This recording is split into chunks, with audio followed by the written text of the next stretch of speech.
Hello everyone, स्वागत है आप सभी का एक और न्यू वीडियो में।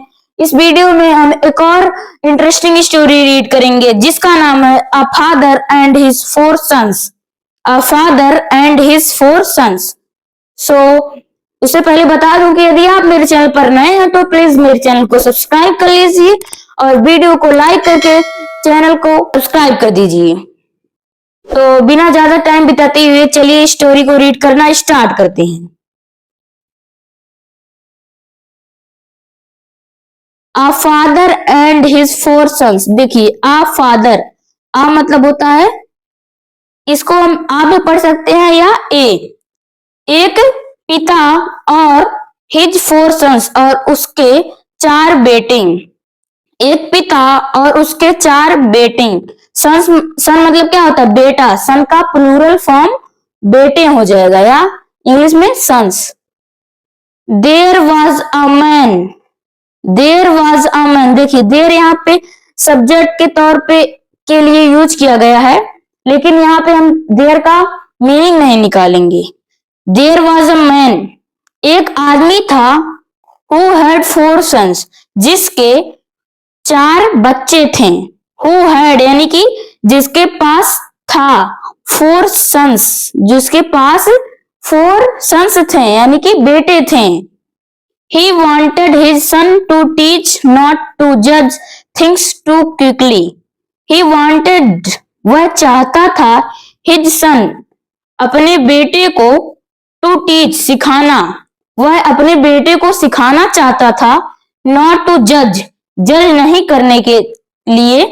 जज मतलब होता है न्याय करना, या सिंपल भाषा में कहें तो किसी चीज का सही या गलत का फैसला करना।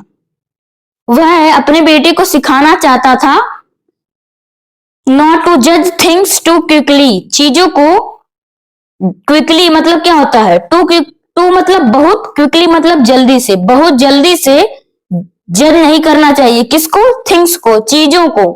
वह अपने बेटे को सिखाना चाहता था कि चीजों को जल्दी से यानी कि बहुत जल्दी से नहीं जज करना चाहिए या फैसला लेना चाहिए कि यह सही है या गलत है।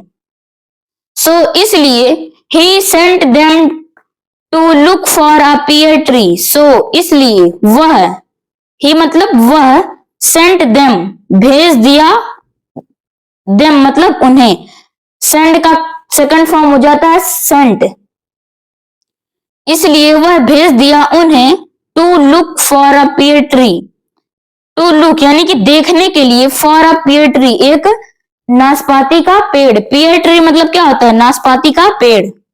The first son went in winter. The first son यानी कि पहला पुत्र या बेटा, वेंट गो की सेकंड फॉर्म यानी कि गया, पहला बेटा गया, इन विंटर यानी कि ठंडी में। पहला मित्र, सॉरी, पहला दोस्त, पहला बेटा जो था वो विंटर में गया यानी कि ठंडी में गया।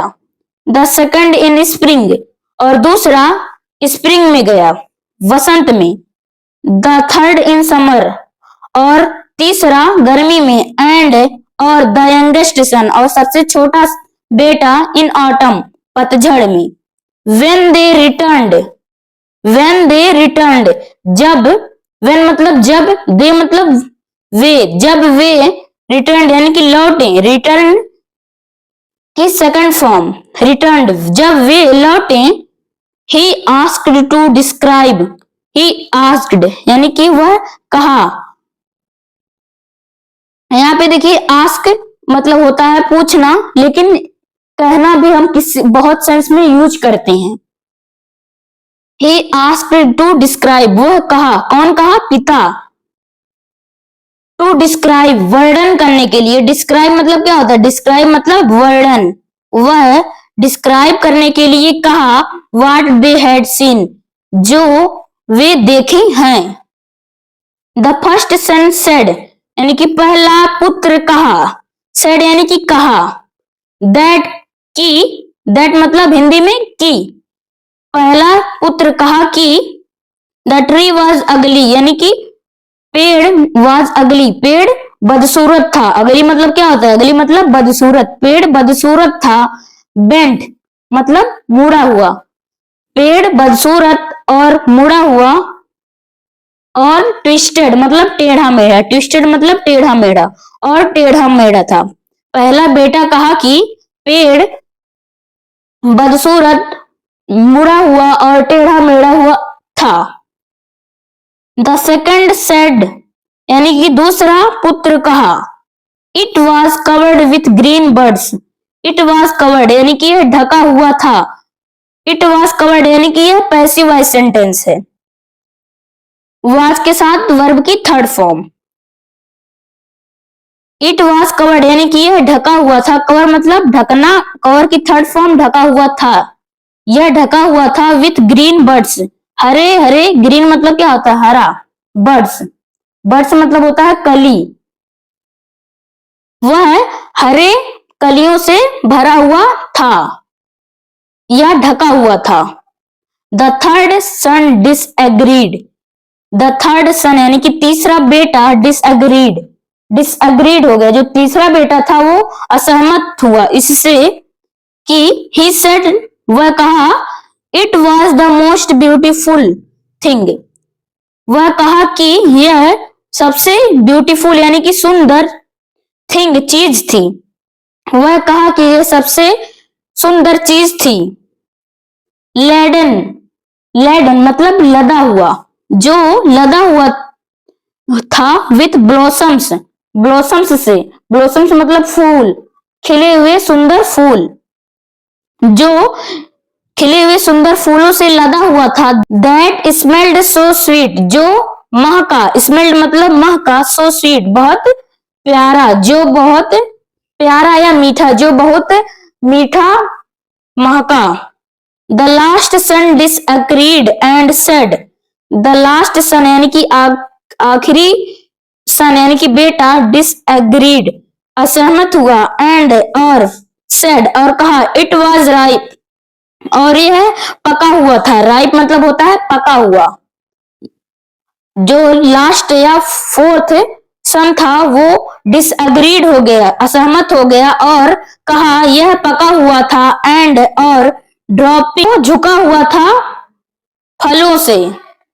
फुल ऑफ लाइफ जिंदगी का भरा हुआ, एंड फुलफिलमेंट और फुलफिलमेंट मतलब संतुष्टि, पूरा जिंदगी से और संतुष्टि से भरा हुआ। देन द मैन टोल्ड, तब आदमी ने कहा, यू सा द सेम ट्री, तुम लोगों ने देखा, सा मतलब देखा, सी का सेकंड फॉर्म देखा, सेम ट्री पेड़ देखा, सेम यानी कि एक ही पेड़ देखा, बट लेकिन इन डिफरेंट सीजन, लेकिन अलग अलग सीजन्स में, अलग अलग ऋतुओं में। सो इसलिए यू कैन नॉट जज अ ट्री, इसलिए तुम कैन नॉट जज न्याय नहीं कर सकते, अ ट्री एक ट्री को या पेड़ को, और अ पर्सन या एक आदमी को, बाई ओनली वन सीजन केवल वन सीजन यानी कि एक सीजन के दौरान या एक ऋतु के दौरान। द इजेंस ऑफ प्लीजर, इजेंस, इजेंस मतलब होता है सार, या सिंपल भाषा में कहें तो किसी चीज का मुख्य अर्थ। ऑफ प्लीजर, प्लीजर मतलब क्या होता है आनंद, आनंद का सार जॉय प्रसन्नता, एंड लव और प्रेम कैन ओनली बी मेजर्ड, तभी मेजर किया जा सकता है या मापा जा सकता है, इन द एंड कब, आखिरी में, एंड में। When all the seasons are up, जब सभी सीजन्स यानी कि ऋतुएं बीत चुकी हूं। सो फ्रेंड्स, ये रही आज की स्टोरी, जिसे मैं आपको एकदम करेक्ट प्रोनाउंसिएशन सुनाया और एक एक वर्ड का हिंदी में अर्थ बताया। तो चलिए अब इस स्टोरी का मोरल भी देख लेते हैं। मोरल मतलब क्या होता है, शिक्षा या नैतिक। डोंट बी जजमेंटल, देखिए डोंट बी मत हो, जजमेंटल मतलब निर्णयात्मक, जजमेंटल मतलब क्या होता है निर्णयात्मक, निर्णयात्मक मत हो। सो फ्रेंड्स, ये वीडियो आपको कैसी लगी कमेंट में जरूर बताइएगा, और यदि आप मेरे चैनल पर नए हैं तो प्लीज मेरे चैनल को सब्सक्राइब कर दीजिए और वीडियो को लाइक करके वीडियो को दोस्तों के साथ जरूर शेयर कर दीजिए। तो नेक्स्ट वीडियो में मिलते हैं, तब तक के लिए जय हिंद जय भारत।